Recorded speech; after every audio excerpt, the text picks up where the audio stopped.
Baiklah, Assalamualaikum warahmatullahi wabarakatuh. Perkenalkan, nama saya Nuzul Najisya Fitri, NIM C1C0180089 dari kelas R12. Di sini saya akan membahas mengenai sistem keuangan syariah.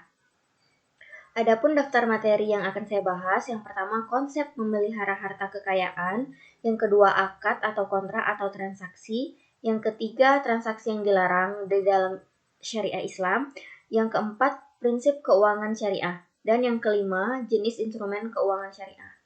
Kita masuk kepada yang pertama, yaitu konsep memelihara harta kekayaan.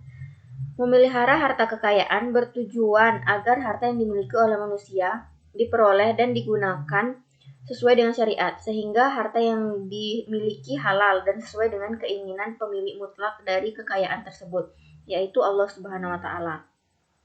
Konsep kepemilikan harta yang baik harus memenuhi dua kriteria, yaitu diperoleh dengan cara yang sah dan benar, serta dipergunakan dengan dan untuk hal yang baik-baik di jalan Allah Subhanahu wa Ta'ala. Kita masuk yang kedua, akad, kontrak, atau transaksi. Akad dalam bahasa Arab berasal dari kata al-aqd. Jamaknya al-uqud berarti ikatan atau mengikat.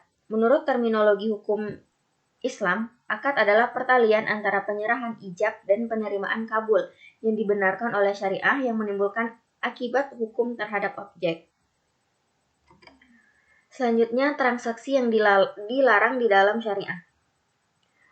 Hukum asal dalam muamalah adalah semuanya diperoleh kecuali ada ketentuan syariah yang melarangnya.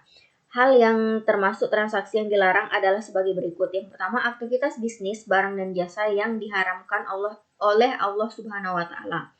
Yang kedua, ada riba. Riba merupakan tambahan yang disyaratkan dalam transaksi bisnis tanpa adanya pendanaan yang dibenarkan syariah atas penambahan tersebut.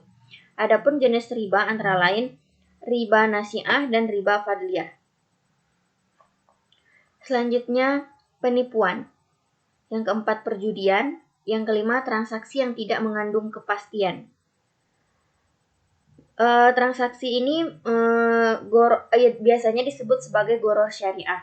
Ketika terdapat implementasi informasi sehingga tidak adanya kepastian antara kedua belah pihak. Yang keenam, penimbunan barang. Yang ketujuh, monopoli. Yang kedelapan, rekayasa permintaan. Yang kesembilan, suap. Yang kesepuluh, penjual bersyarat. Yang kesebelas, pembelian kembali. Pembelian kembali dari penjual, membeli kembali dari pembeli. Yang ke-12, jual beli dengan cara mencegat. Selanjutnya, prinsip keuangan syariah. Ada beberapa prinsip sistem keuangan syariah yang diatur melalui Al-Quran dan Sunnah. Antara lain, yang pertama pelarangan riba, yang kedua pembagian risiko, yang ketiga tidak menganggap uang sebagai modal potensial, yang keempat larangan melakukan kegiatan spekulatif, yang kelima kesucian kontrak, yang keenam aktivitas usaha harus sesuai syariah. Selanjutnya, jenis instrumen keuangan syariah. Instrumen keuangan syariah dikelompokkan menjadi ada tiga. Yang pertama, akad investasi. Yang kedua, akad jual beli sewa menyewa. Yang ketiga, akad lainnya.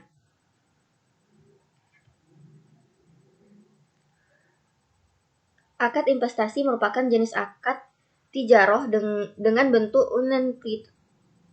uncantranly kontak. Akad jual beli sewa menyewa merupakan jenis akad tijaroh dalam bentuk uncantranly kontak. Selanjutnya, akad lainnya. Sarf adalah perjanjian penjualan jual beli antara suatu valuta dengan valuta lainnya. Itu misalkan contohnya valuta. Selanjutnya, wadiyah adalah akad penipuan dari pihak yang mempunyai uang atau barang kepada pihak yang menerima titipan. Baiklah, mungkin itu saja yang dapat saya bahas. Saya tutup dengan wabillahi taufiq wal hidayah. Wassalamualaikum warahmatullahi wabarakatuh.